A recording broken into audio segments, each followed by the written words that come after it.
Hey everyone, we've reached into the archives to pull out a great episode for you all. We hope you enjoy. Hello, and my name is Randall Rigdon, the in-house media producer of Ask the Chimney Sweep, and I'm here today with our great host, Clay Lamb. How's it going, Clay? Oh, what an intro. I love that, buddy. Keep it up. He's looking for a raise, everybody, and he deserves it. More than I can give him. Randall, we have a great communications gap that's always been filled by some really talented people, and I brought in Carter Hawkins and Taylor Hill, both from Spark Marketer and Blue Collar Proud. Blue Collar Proud, as you know well, because we've had them on our air before, these guys really teach you about marketing and some of the general concept. What's going on in Google? Folks, if you haven't listened to these two gentlemen before, jump into their podcast, but let's take a moment. Join me as we introduce them onto our stage here at Ask the Chimney Sweep. Let's jump in.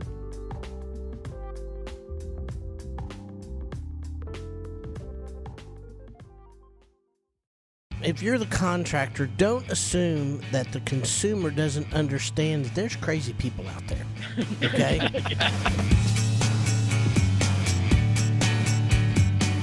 Hey, I'm on with the guys from Blue Collar Proud, Carter Hawkins and Taylor Hill. How are you guys? Hey, Clay. You're good. Good to talk to you. It's been a long time. It's been too long, brothers. Well, you know, that's what happens when you're all having fun. That's right. It's party time. Well, guys, thanks so much for taking time to join me here too on Ask the Chimney Sweep. And the reason I reached out to you is I think you guys have a lot of information that homeowners can actually use to understand what they need to do or what they need to consider when they're going to bring a contractor into their home. You guys game for that? You bet. Yeah. When you're trying to talk to your clients, which are mostly fireplace and chimney repair people, what do you try to coach them in doing that it's a good relationship really for that homeowner? Well, I'll tell you, the very first thing we talk about is their customer service. I mean, before they ever become clients of ours, we go through a process of looking at the reviews online and what they're doing and what people are saying about them. And if there's an issue, I tell everybody the very first thing you have to do is up your game. You have to give good customer service these days. That's the number one thing. Let's get the reviews cleaned up first before we start going to second base. Yeah, I mean, you got to get your reviews cleaned up. I mean, that's number one. And the only way you get your reviews cleaned up is you up your service. I mean, you just have to up your game. Let's unpack that a little bit because a lot of guys say, well, I got a bad review, something I did 2 years ago, and they're scared to death of it.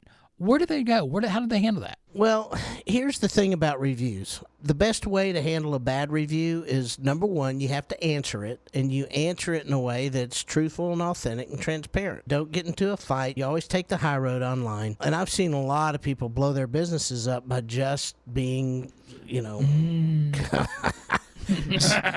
not taking the high road. Let's put it that way.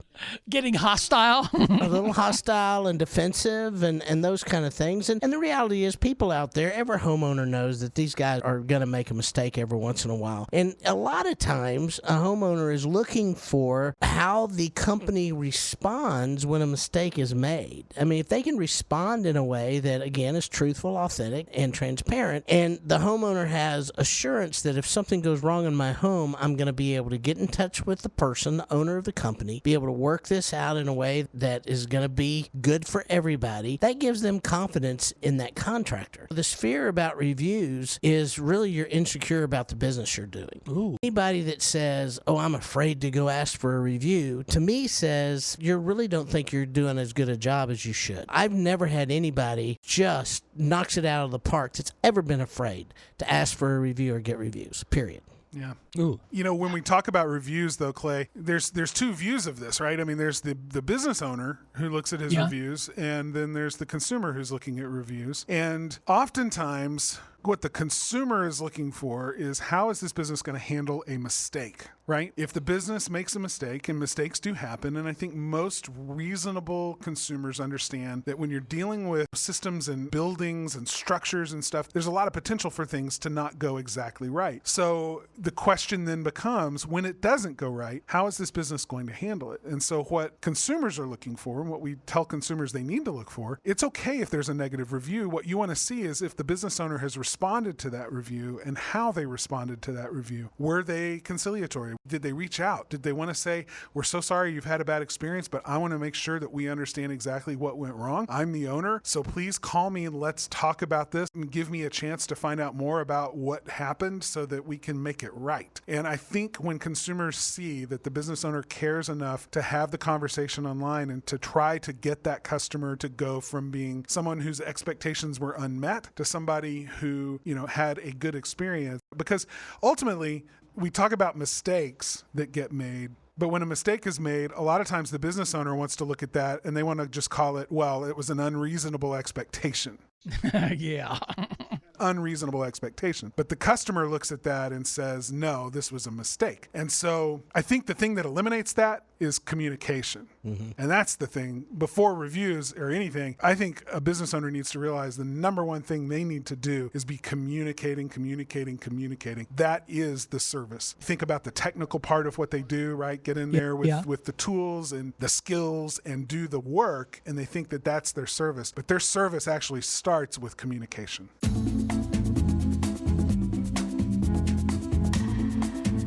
Last week, I had an issue with one of the vacuums broke in a customer's home. We didn't recognize the problem until the next job. But yes, there was soot coming out of the fireplace, and it was probably exacerbated by the actual vacuum being sucked up into cold returns or the fan, and it did spill some soot out. It was there. So what we did, they had cleaned up because they had a party the next day. So it really wasn't that much, or we would have had to call an insurance company in. But I think the idea, once they communicate with pictures, we said, unacceptable, we did something wrong. What can we do to make it right for you? They kind of said, I said, would doubling your money back to you be satisfactory? And they said, oh, more than satisfactory for the work they did. That's simple. Just communicating, like you said, Carter. And Taylor, you're right about this stuff too. It's just getting up front and getting that review, that conversation going. Am I right? Yeah, and the other thing I'll say is, if you're the contractor, don't assume that the consumer doesn't understand that there's crazy people out there, okay?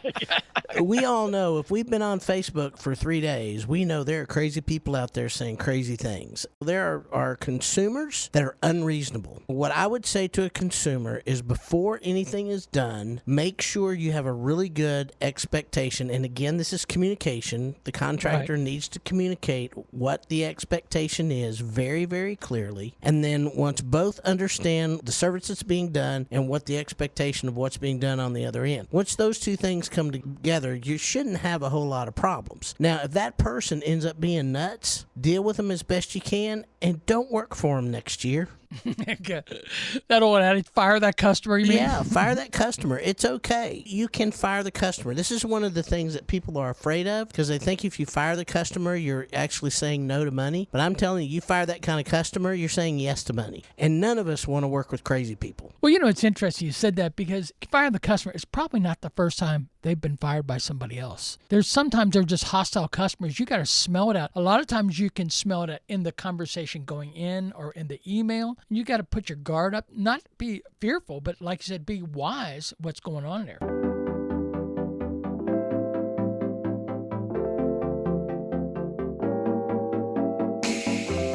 I want to jump to another thing here, guys. I want to talk about, what should the homeowner really look for in a review? What are some of the things to help them read through those lines? One of the biggest things is look for reviews that give you an indication, give you an inside view into what the company is like. So when a customer writes a review, and they provide a lot of information about the experience. I mean, sometimes you just see the reviews that are like, great service, would recommend them to anyone, right? And that's all they say. Well, that's helpful, but it's not like really helpful. But the customer that takes the time to say, we had them out to work, just to provide a chimney sweep and an inspection. And during the inspection, it became apparent that there were some structural issues that needed to be solved. And I wasn't prepared for that. But John was amazing. He took the time to really explain to me why it was important and why we shouldn't use our system until this had been dealt with. And it really reassured us that it wouldn't get worse too quickly and we could start saving up and doing what we needed to do to really take care of it. And that put us at ease. And it was so great. And the people in the office were right there for us. Those kinds of comments really give you insight into the culture of the company. Ooh. We talk about culture all of the time. We wrote a book called Blue Collar Proud. It's our belief that the world needs strong blue collar businesses because that's what makes the world go around. 54% of all the jobs in the United States are blue collar jobs. It's a strong segment and it needs to be strong. Wait a minute.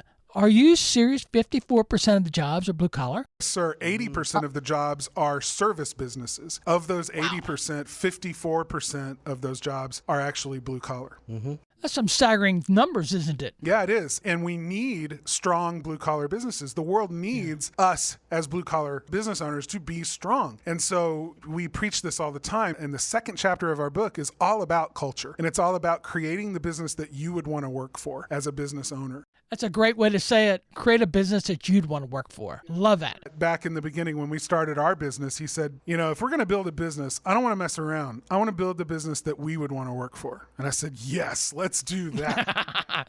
He's such a smart guy, isn't he? Well, let me tell you, I didn't think I was that smart. I just thought, it was like, if we're going to build one that we're going to show up to every day, we better build one we want to come to. Yeah. That sounds like your grandparents' wisdom, brothers. There you go.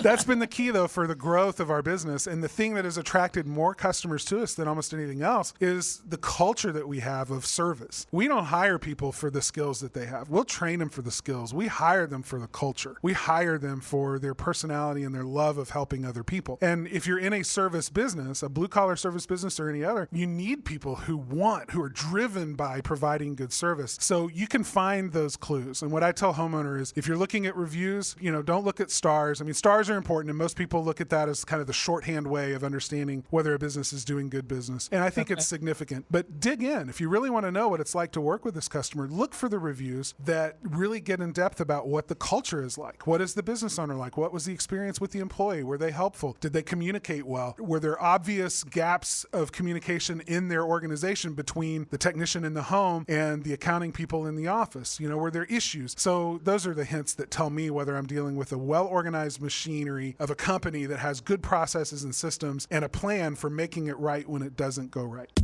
Well, we're always asked, how can we help support Ask the Chimney Sweep? And there is a way. We really appreciate it. We've actually moved into the askthechimneysweep.com/store, and that offers a lot of affiliate links that we use to promote and really actually build our business here. It keeps the lights on, as I've said many times, but more importantly, it gets you the products at the best prices we can see on Amazon through your account. It just connects us to you, puts us on front page of what you're doing in business. And I didn't realize how many people actually go in, save things to their cart, and buy it later. And that's what I would ask you to do. And next time you need some chimney water repellent, and that Saver System products, which I highly recommend. I've been promoting them for years and years. Now we're using all their products, and you can see them on the webpage, and you can actually see them in the links below when you pull down on the YouTube, and actually you'll see them on our show notes. And I can't thank you enough for helping support AskTheChimneySweep.com. This is Clay Lamb, and we will see you on the rooftop.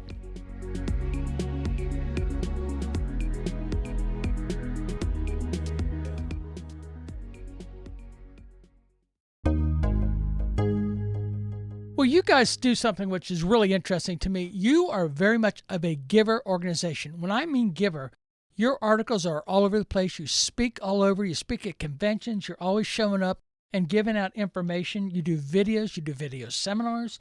You do public speaking. You write books. You're all over the map, guys. You really are. It comes from that desire to serve, but we believe that our job in this world is to make stronger blue-collar service businesses. Yep. Well, let's do this. While we're talking about that, let's give an attachment here to the contractors out there, some other avenues that they should look to how they can get a hold of you and stay in touch with you. Let's talk about that for a minute. Let's get the contact zone. Yeah, so the easiest way to contact us is through our company, Spark Marketer, and that's just sparkmarketer.com. There's a contact form on there. If you're a contractor and you would like us to review your web presence and give you some feedback about that, we have a no obligation free. We'll give you a roadmap for where you can head to really start getting what you deserve in your business. But if you want to talk about the strategy side, if you want to talk about growing a business that you can be proud of, if you can dream it, you can build it, then the best place to connect with us is on our own podcast, which is called the Blue Collar Proud Show. And you can find that wherever fine podcasts are distributed.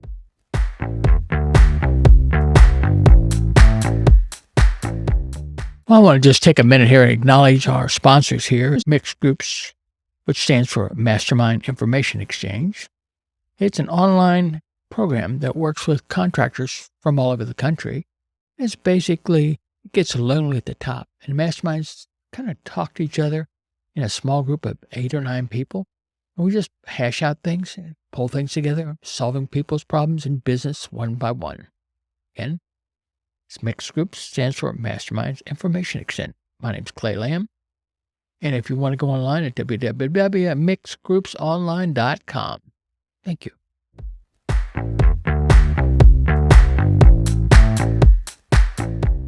You know, it's funny. Both of you guys and I started about the same time, and you're about 10 ahead of me, and I've really enjoyed it. I've watched you guys grow. Now, I'd lean a little more to YouTube on videos, but you are just kicking it on your podcast with guys you're getting in there, the way you're explaining things, and really giving the tools to the contractor to move their game forward. You really do. Yeah, I think one of the things that we realized as we were, we have a marketing company. That's what Spark Marketer is. As we started working with so many of these guys, what we started to understand is the E-Myth. We talked about it, is so many of them are fantastic technicians. I mean, they're just great technicians and skilled at what they do. They've not gone to business school. They've not gone and really know how to build a business, but they have gone out on their own. And that is a brave thing to do, by the way. I mean, anybody that takes the skill and you'd hang a sign out, but now you put a magnet sign on your truck, or wrap your truck or whatever. This is a scary thing to do, is to go out on your own. It takes a certain type of person and personality to do that. So I want you to unpack E-Myth, because we got a lot of new contractors that are listening. What is E-Myth? Help them out there. If you haven't read it, you need to, because it really talks about the difference between being a technician and being an entrepreneur. An entrepreneur, really. And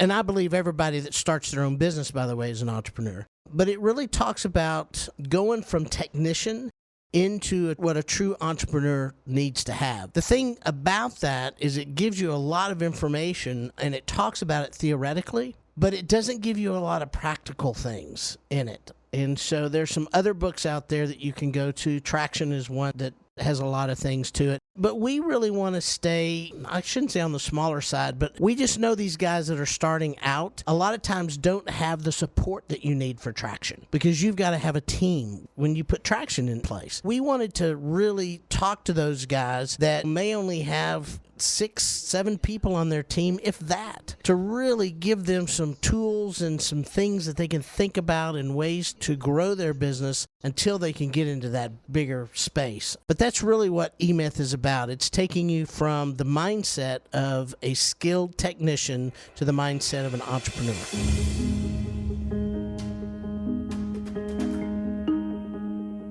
Hey, I want to ask you something here before we go too far on this. Would you take a few minutes and just kind of explain the way the internet is affecting people today and where it's going to go in the years to come? It's changed everything, hadn't it? It sure is.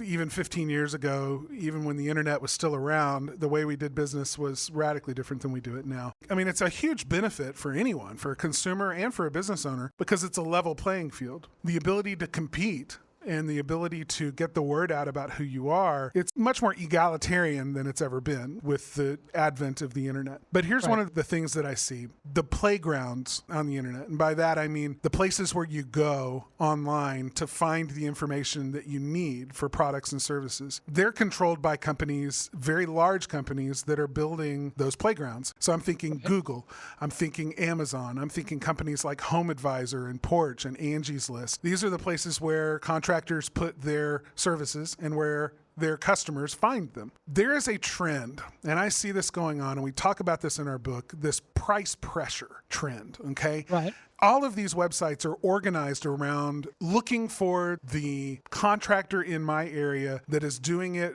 as cheaply as possible. And so you're driven by looking for the least amount of money you can spend for the service that you need. And I want to tell consumers listening, that is not the most intelligent way to look for the services that you need. Everyone knows, I mean, this is a cliche, you get what you pay for. But think about, just for a moment, don't look at it as a consumer, look at it as a business owner. You're building a business that you want to be driven by excellent customer service. And so you hire the best people with the best skill, and you train them to communicate at the best level that they can. You give them the tools that they need, and you put in place systems that provide consistent customer service experiences. All of that takes money. all of that takes a commitment and an ongoing commitment to paying for the best. And that translates sometimes into needing to charge more to your customer. So when a customer who is very price sensitive, who goes and shops around on Porch or Amazon or these different places now where you can find vendors, to only consider price as your defining factor, or even one of the top three, I think sometimes you end up disappointed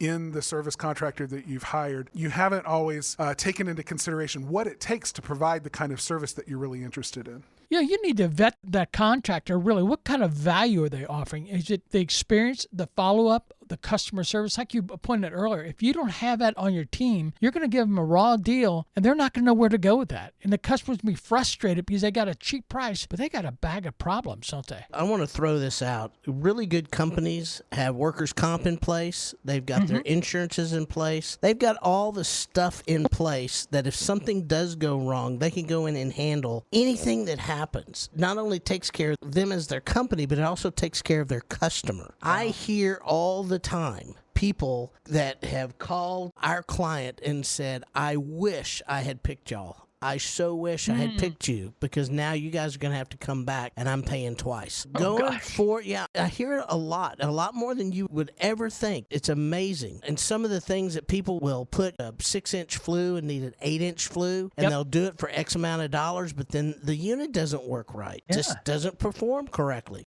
They got to get another company out to put an 8-inch flue on there, and the consumer's mad. And it's like, guys, but you chose the cheap guy.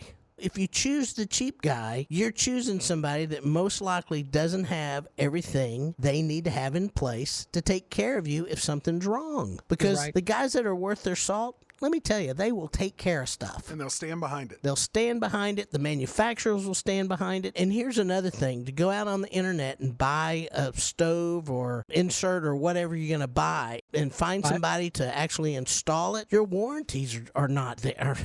You just killed your warranty on that whole thing. So if they install it wrong, guess who's going to have to pay for it again? You. Uh-oh. Yeah.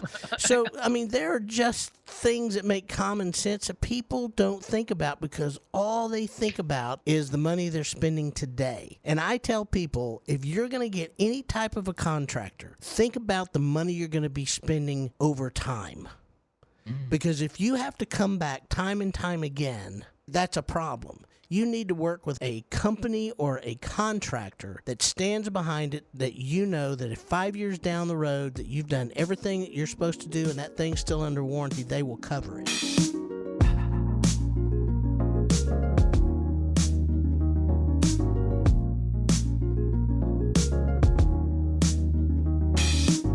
I got something for you guys. I want to ask you this question, okay? Now, we've talked to the guys, maybe been around 5-10 years or so. Let's talk about that new guy that's just starting to hang his shingle out, probably the next 6 months. What would be some of the things he can prep for? How can he prepare for that battle ahead of him? Like, I'm the new guy. Is there anything he can do to amp up his game for himself?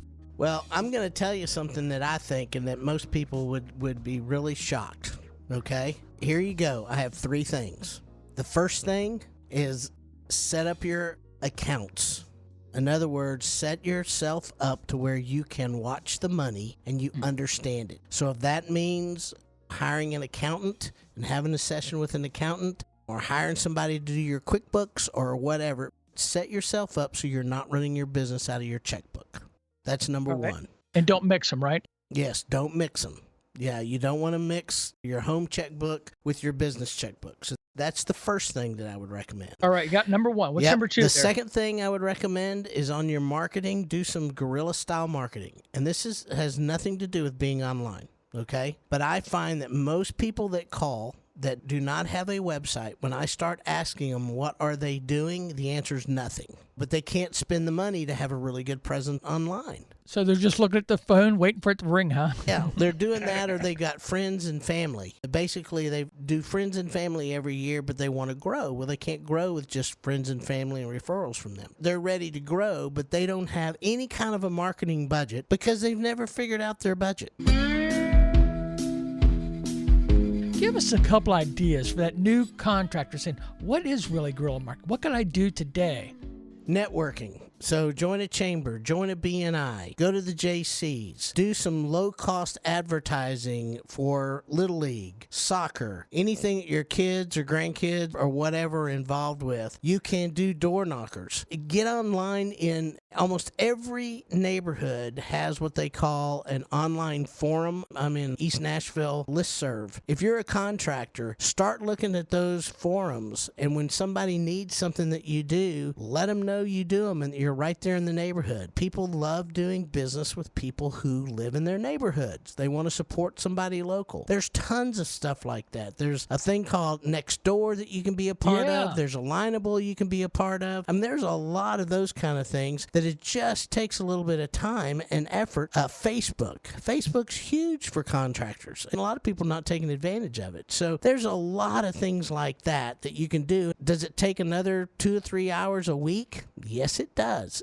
It will. Does it take a little time and money? Yep, it's going to take a little time and money, but it's not going to be what you're going to need to really have a really good online presence. And then when you do that, you start building your business, put some money aside for marketing, for additional marketing. I got one more. I said I got 3. So let me just tell you what. 3. Yeah, let me just tell you what the last one is. The last one is start a reading list. So start with an E-Myth, okay? Yes. How to Win Friends and Influence People.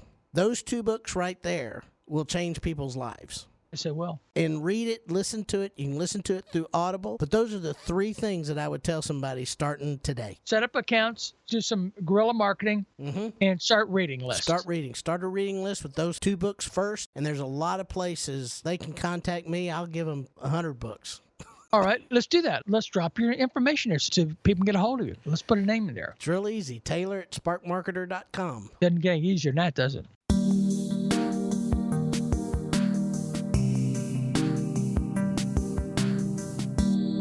You know, I was going to ask you something, and I didn't interrupt you on number 2, but what about business cards? And I don't think they should be wrapping their truck right away, but maybe some kind of a signage on the door, and maybe put some kind of a uniform shirt on or hat so they have some identity. And I think when you do that, you actually buy yourself into that you're really in business. I can't stand it when I get out there and I ask somebody for a business card, they don't have any kind of a card, and they're starting a business. And it doesn't count if it's in your truck or on your desk. It's got to be in your hand. That's my viewpoint. Yeah. And what about logos? The business card for us old timers is a definite, but for the new people, they just get out their smartphone and exchange their information. So, Yeah, but is there a customer there? Oh, I well, always say, now that's what's different. my customer using? Yeah, Yeah. that's it. that's true. But there is one thing. There's a guarantee that your truck going down the road is going to be visible. And it's a huge opportunity for marketing that oftentimes goes untapped. My son is 10 years old, and we're driving down the road the other day, and he sees this moving truck. On the side of the truck, it just says 2 guys and a truck and a phone number. So he kind of laughed. He said, wow, that name pretty much says it all, doesn't it? And I said, yeah, it does. He goes, you know exactly what they're doing and what you get. And I said, yeah, I think it's actually a really good name for a company. He goes, yeah, but I think they're just in it for the money. And I thought, whoa, what a statement to make. You're 10 years old. And I said, why do you think that, Reagan? And he said, well, I don't know. I just looking at the truck tells me that it's more about the money for them.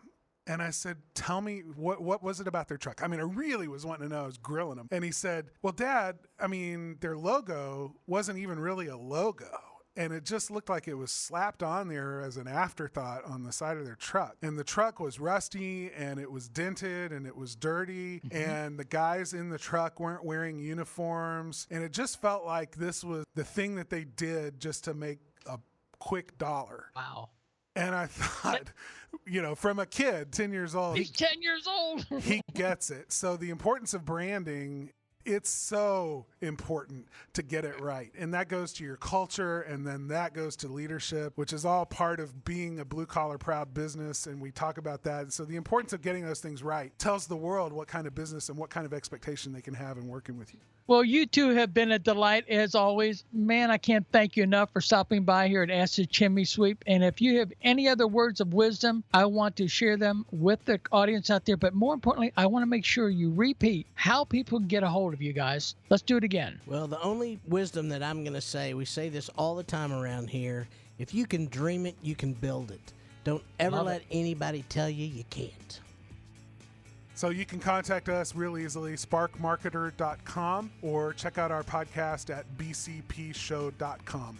Well, guys, thanks again so much. I'm sure I'll see you around town. We're cross paths all the time. It's been a delight. Thanks for taking the time to join me here on Ask the Chimney Sweep, and we'll see you on the flip side. Thanks, Clay. It's always a pleasure.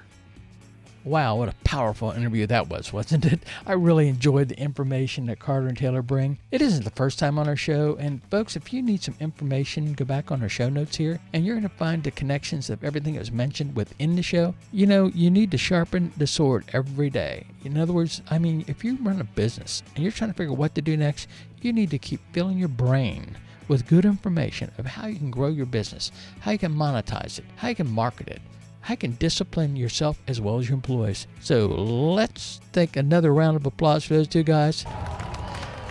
Thanks a lot, guys. We'll talk to you later. Bye.